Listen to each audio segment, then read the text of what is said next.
Hello बच्चों, let's read this question. So this question says a beam of plane polarized light of large cross-sectional area and uniform intensity 3.3 watt per meter square falls normally on a polarizer. Cross-sectional area given है which rotates about an axis with an angular speed of 31.4 radian per second. The energy of light passing through the polarizer per revolution is closest to, ठीक है, आपको यहाँ पर क्या बतानी है, energy of the light passing through the polarizer per revolution यहाँ पर आपको बताना है। ठीक है, तो इस क्वेश्चन का की कॉन्सेप्ट बच्चों क्या लिख सकते हैं आप, इस क्वेश्चन का की कॉन्सेप्ट आप लिख लीजिए, इंटेंसिटी लिख लीजिए। ठीक है, ये आपका प्लेन पोलराइज लाइट को हम पास कर रहे हैं, ठीक है, किसी पोलराइजर से। इंटेंसिटी ऑफ लाइट लिख लीजिए। चलिए, इस क्वेश्चन का की कॉन्सेप्ट आप क्या लिख लीजिए, इंटेंसिटी। ठीक है, इंटेंसिटी ऑफ लाइट लिख लीजिए, या फिर मेलस लॉ भी लिख सकते हैं। देखिए, ठीक है, क्या लिख सकते हैं, मेलस लॉ भी लिख सकते हैं। मेलस लॉ देखिए आपको क्या बताता है, आई इजिकल टू होता है आपका I naught times cos square theta. ठीक है, ये आपका क्या बताता है, देखिए इस कहने का मतलब देखिए ये है कि एक beam of plane polarize light, एक प्लेन पोलराइज लाइट की ये बीम आपकी क्या कर रही है, इंसिडेंट कर रही है। ठीक है, ये किसी आपके पोलराइजर से पास कर रही है। ठीक है, मान लीजिए ये आपका कोई ऐसे क्या पोलराइजर है, दिस इज ए पोलराइजर, ये क्या आपका क्या पोलराइजर, ये पोलराइजर का पास एक्सिस है। ठीक है, पास एक्सिस का मतलब क्या होता है, जो भी इससे लाइट आपके पास करेगी ओनली ये इस डायरेक्शन के अलोंग के कंपोनेंट को ही क्या करेगा, पास कराएगा। ठीक है, एक ऑलरेडी प्लेन पोलराइज लाइट आ रही है, मान लीजिए दिस इज ये प्लेन पोलराइज लाइट का क्या है आपका, ये देखिए जो आपके प्लेन पोलराइज लाइट है ना, ठीक है, ये मान लीजिए उसका इस डायरेक्शन में इसके क्या हो रहे हैं, आपके ऑसिलेशन हो रहे हैं। ठीक है, प्लेन पोलराइज लाइट का मतलब क्या होता है, जो उसका डायरेक्शन होता है, जो ऑसिलेशन होता है किसका, इलेक्ट्रिक फील्ड का, इलेक्ट्रिक फील्ड को हम कंसिडर करते हैं। ठीक है, वो जिस डायरेक्शन में ऑसिलेट कर रहा है, मान लीजिए वो ये आपकी ये वाली एक्सिस है, इस एक्सिस में क्या कर रहा है, आपका ऑसिलेट कर रहा है। ठीक है,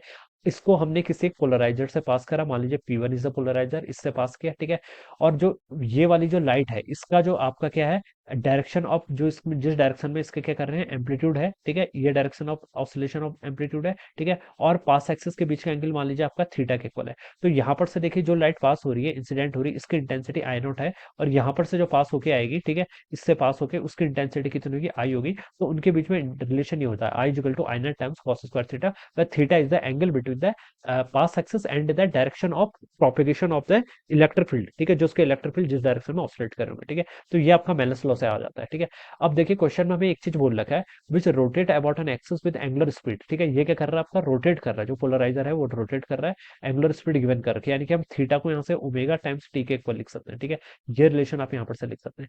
हमसे पूछा गया energy of the light passing through the polarizer per revolution, per revolution यानी कि एक कंप्लीट रिवॉल्यूशन में कितनी एनर्जी पास हो रही है, उसकी आपको नियरेस्ट वैल्यू यहाँ पर बतानी है। ठीक है, तो बच्चों देखिए आप ऐसे लिख सकते हैं, इंटेंसिटी क्या होता है, इंटेंसिटी होता है आपका amount of energy falling per unit area per unit time के इक्वल होता है। ठीक है, ये इंटेंसिटी होती है। अब मैं यहाँ पर से अगर ऐसे पूछूं कि एनर्जी पर सेकंड किसके इक्वल होगा, कितना होगा आपका, जो आपकी एनर्जी क्या कर रही है, पास कर रही है पर सेकंड। ठीक है, तो यहाँ पर से मैं टाइम को 1 पुट करूंगा, तो ये कितनी हो जाएगी आपकी इंटेंसिटी इंटू एरिया के इक्वल हो जाएगी। ठीक है, ये आपकी क्या होगी, this is the energy in 1 second. ठीक है, तो यहाँ पर देखिए अगर मुझे क्वेश्चन में यही पूछ रखा है एनर्जी ऑफ द लाइट, ठीक है, तो एनर्जी यहाँ से हम लिख सकते हैं। देखिए एनर्जी किसके इक्वल हो जाएगा आपका यहाँ पर से, इंटेंसिटी, यहाँ पर आपको देखिए एनर्जी फाइंड आउट करके बतानी है ना,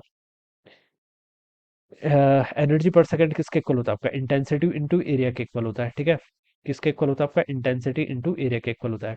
तो मैं यहाँ पर से लिख लेता हूँ, इंटेंसिटी आपकी आई नॉट थी इंटू यहाँ पर आपका एरिया हो गया, और कॉस स्क्वायर थीटा को आप कैलकुलेट कर लीजिए, कितने में कैलकुलेट करना है, क्वेश्चन ने बोल रखा है पर रिवॉल्यूशन, यानी कि एक कंप्लीट रिवॉल्यूशन में। ठीक है, तो कॉस स्क्वायर थीटा का क्या कर लेंगे आप, यहाँ पर से एवरेज ले लेंगे। ठीक है, कितने में, एक टाइम पीरियड के इक्वल। ठीक है, ये आपका बेसिकली हो जाएगा कॉस स्क्वायर थीटा, इसका आप क्या कर लीजिए, इंटीग्रेशन कर लीजिए। ठीक है, dt कितने में, आपका एक कंप्लीट रिवॉल्यूशन यानी कि जीरो से लेकर कैपिटल टी में। ठीक है, तो बच्चों देखिए ये चीज आपको यहाँ पर कैलकुलेट करके बतानी है। ठीक है, ये आपका डिवाइडेड बाय आपका ये dt का भी इंटीग्रेशन होगा जीरो से लेकर टी तक। ठीक है, ये आपका cos स्क्वायर थीटा का क्या हो जाएगा, इंटीग्रेशन हो जाएगा ओवर ए कंप्लीट टाइम इंटरवल। और आपको पता है बच्चों देखिए इसकी वैल्यू कितनी आती है, इसकी वैल्यू ऑलवेज आपकी 1/2 के इक्वल आती है। कितनी आती है आपकी, 1/2 के लिए, तो बहुत ही स्टैंडर्ड इंटीग्रेशन है ना। यहाँ पर थीटा की जगह आप ओमेगा टी पुट कर लेंगे, और इसको ये हमने देखिए ऑल्टरनेटिंग चैप्टर वाले करंट में भी किया हुआ है। ठीक है, तो ये स्टैंडर्ड है। तो यहाँ से इसका इंटीग्रेशन की वैल्यू कितनी आती है आपकी, 1/2 के इक्वल। तो इसको देखिए मैं फॉर वन रिवॉल्यूशन अगर मैं पुट करूंगा, तो cos स्क्वायर थीटा की एवरेज वैल्यू 1/2 के इक्वल आती है। तो यहाँ से आपकी जो एनर्जी पर सेकंड आएगी वो आई नॉट ए बाई टू के इक्वल आ जाएगा। ठीक है, ये पर रिवॉल्यूशन में हम बता सकते हैं यहाँ पर से आपकी इतनी एनर्जी की एवरेज आपकी पास हो रही है। ठीक है, I naught A divided by two के इक्वल। अब क्वेश्चन में देखिए हमें यही एनर्जी की वैल्यू कैलकुलेट करके बतानी है। अब आई नॉट पुट के देखिए, आई नॉट कितना था आपका, आई नॉट आपकी इंसिडेंट थी, जो इंसिडेंट पोलराइज लाइट थी उसकी इंटेंसिटी थी, वो गिवन करके कितनी, 3.3 वॉट पर मीटर स्क्वायर। तो ये इतना हो जाएगा इंटू एरिया, इंटू क्या हो जाएगा बच्चा आपका एरिया, ठीक है। एरिया आपको क्वेश्चन में गिवन कर रखा है, क्रॉस सेक्शनल एरिया पोलराइजर का गिवन कर रखा है जिसमें इंसिडेंट कर रही है, कितना है 3 × 10⁻⁴ के इक्वल, डिवाइडेड बाय कितना हो जाएगा आपका 2, ठीक है। यहाँ से देखिए इसको सॉल्व करेंगे तो आपका 3.3 इंटू 3 करेंगे तो 9.9 हो जाएगा, 9.9 डिवाइड बाई 2 करूंगा तो आपका 4.95 के इक्वल आ जाएगा, इंटू 10⁻⁴ एनर्जी है तो यूनिट क्या हो जाएगी जूल के इक्वल। तो 4.95, ठीक है, इंटू 10⁻⁴, जिसको मैं सबसे क्लोज ऐसे लिख सकता हूँ 5 × 10⁻⁴ जूल के इक्वल, ठीक है। ये इसका राइट आंसर होना चाहिए, जो कि आपको देखिए सी ऑप्शन पे क्या कर रखा है, गिवन कर रखा है। So this is how we will solve this problem. इस तरीके से हम क्या करेंगे, इस क्वेश्चन पे यहाँ पर आपका सॉल्व करेंगे, ठीक है। So option c would be the right answer of this question. So I hope you all understood this concept. All the best and thank you.